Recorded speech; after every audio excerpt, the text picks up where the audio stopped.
Yo, what is going on, you guys? Brewski here, and today I'm going to be posting a video kind of going over the basics of the last fight in the Raid and Rise of Iron, Wrath of the Machine. The boss's name is Aksis, and like I said, he's the final boss, and this is actually one of my favorite boss fights in the game. It's probably up there with the Atheon fight, if not ahead of it. I really like the way this raid was made to where it's more based on communication, and if one person dies, it's not like you have to wipe the raid.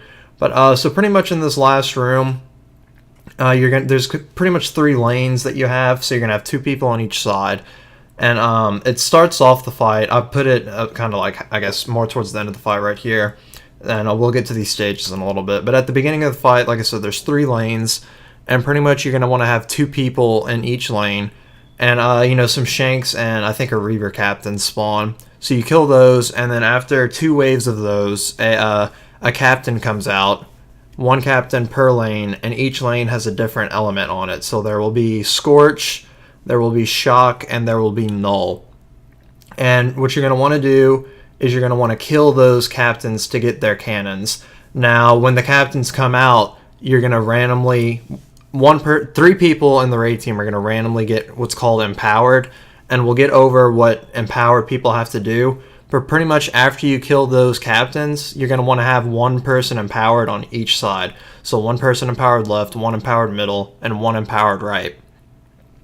After you kill the captains and pick up their cannons, there's going to be servitors that spawn randomly. If the Scorch cannon spawns on right, the Scorch servitor will not spawn on the right side. It'll either be in the middle or on the left. Same thing for the other 3 elements. So you're going to want to use the cannons to kill the corresponding servitor, and each servitor is going to drop a Siva charge.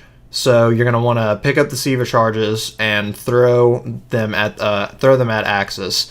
Now, it's important to note that if you pick up any of the cannons, you will be on a 30-second lockout, so you will not be able to pick up the charges to throw them at the boss. So it's very important you see who you coordinate who will be throwing the charges and who will be picking up the cannons. As you see right now, I am empowered. The guy that I'm with in middle is picking up the cannon to kill the servitor, and I'm kind of just looking around. We had some people dying. We were doing a run with some people who hadn't done the raid before, so it's like I said, this is a raid where you can have people die, especially in normal mode. You can have people die, and you'll still be fine. You'll still be able to complete it. So if you let the servitors get too far, they'll actually get on these plates, and they'll wipe the team. So you have a good while to kill them, but you don't want to wait too long. As you see right now, I'm throwing the Siva charge to take down the boss's shield. And then after you take down the boss's shield, it's really, that's the easy part. He's going to teleport to either one of 4 places. It's either on the right side, the left side, the mid, like right in front of where he's standing on his pedestal, or in the back, right where I just ran by. And you have 3 phases. So you have, he's going to teleport, and you have to pretty much jump on his back, and you'll slam into his back to stun him, so to say. And then after you stun him, that's when he's just gonna be standing there, and you do damage to him. And like I said, you do this 3 times. Now, the way to do the most damage to him is you can actually use those cannons, those 3 cannons you got, to do a lot of damage to him. I mean, you do a ton of damage. So we usually have our highest light level people hold those, and we have a tether, and we have a weapons of light bubble. And I think each charge, if you charge it up for like 2 seconds, does over 150,000 damage to the boss. It's something ridiculous like that. But yeah, after he teleports the first time and somebody jumps on his back and slams down, it's going to reset the empowerments. So three different people are going to be empowered. Now, I say different. That doesn't mean the 3 people who weren't empowered are guaranteed to. Everybody has a chance to become empowered after you do that first slam. And the empowerments randomly regenerate after each slam. So you're going to have 3 rotations, so 3 empowered resets, so to say. So you're going to need to be communicating constantly, making sure you have an empowered person on each side, on the left, the middle, and the back. Now, what we ended up doing is we had the people on the left and the back. There's an opening right there where you just saw him shooting. the people on the left and the right can stand there and actually be able to get the right side. So say you were on the right side, you can actually stand in a certain spot and you'll be able to reach the right and the middle easily. So that way you can let the person let the person jump up to where he just rotated right there. So yeah, after you do this, you'll keep doing this. You only have 4 chances to do this, because in between each of the 3 phase, or after you do the damage phase, he's pretty much gonna do a wipe mechanic. So you have to jump up on the 4 platforms in the back. We don't have any more right now, but you saw me on it earlier.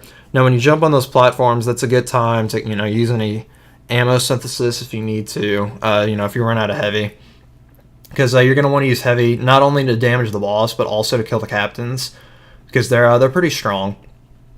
But yeah, like you see here, this is what we call front middle. The one where he just was back middle, and he's teleporting to right now, I think. But yeah, I know he's doing his... Okay, so this is what's called the 1% phase. If you did King's Fall, you saw this with Oryx. This one is a lot more difficult than Oryx is, though, for the 1% phase. He actually takes a good bit of damage. I'd already done the raid, so that's why I'm not getting gear. But he actually takes a good bit of damage, so you want to be sure to save some of your heavy for his 1% phase. But yeah, guys, like I said, this boss fight is really fun, and it's more focused on communication above everything else. So as long as you're communicating, call out those empowers, have people be fluid and be able to rotate. If you have 2 people empowered on the left and you need one on the right. And if you're able to do that, you will have a blast in this raid. I think I'm going to get the 5th monitor here and all that stuff, but I'll save that for a different video probably. So yeah, guys, I just wanted to make this video. I know a lot of people haven't done the raid yet, and they're looking to see how to do it, and I just wanted to make a video kind of going over it, showing the fight from one point of view, and yeah, just helping you guys out. So if you did enjoy the video, please be sure to leave a like and hit that subscribe button. And as always, guys, thanks for watching, and I'll see y'all next time.